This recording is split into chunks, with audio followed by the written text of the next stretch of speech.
mort possèdent un endroit maintenant qui est irrévocablement à eux. Mais vous voyez, cette ancienne chapelle ne sera pas un lieu de mort, ni un lieu de repos, mais un lieu de vie. Même lorsque nous ne serons là, ni vous ni moi, ces flammes continueront à briller, à respirer au rythme du cœur humain. Aucune d'elles ne devrait s'éteindre. Mais tous ces portraits, toutes ces personnes, vous les avez connues? Oui, ce sont mes amis disparus. Vous êtes jeune, mais vous verrez qu'à partir d'un certain moment, on arrive à connaître beaucoup plus de morts que de vivants.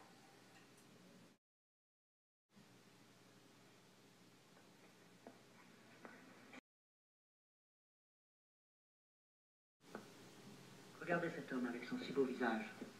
Toute sa vie, il a souffert de timidité, timidité incroyable. J'aimerais vous parler de lui, mais c'est difficile. Il faudrait vous communiquer le timbre de sa voix, qui était extraordinaire. Celui-ci est un Américain. Il aimait tellement l'Europe qu'il a fini par adopter la nationalité anglaise. Je l'ai très peu connu, malheureusement. Mais c'est quand même à travers lui que j'ai appris l'importance du respect pour les morts.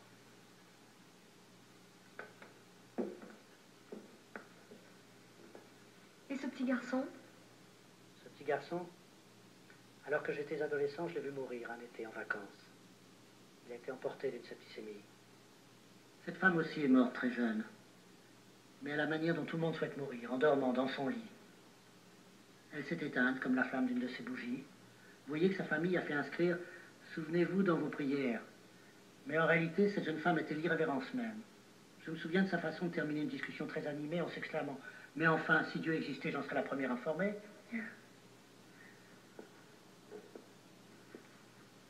Et ce soldat? Oui, vous l'avez deviné, c'est un soldat allemand.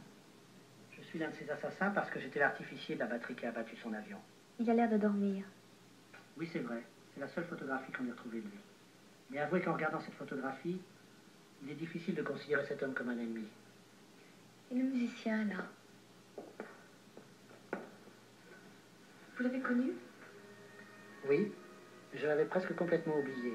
Et puis en entendant à la TSF un morceau qu'il avait composé, je me suis rendu compte que sa musique, pleine de clarté et de soleil, est la meilleure pour escorter le souvenir de tous ses amis morts.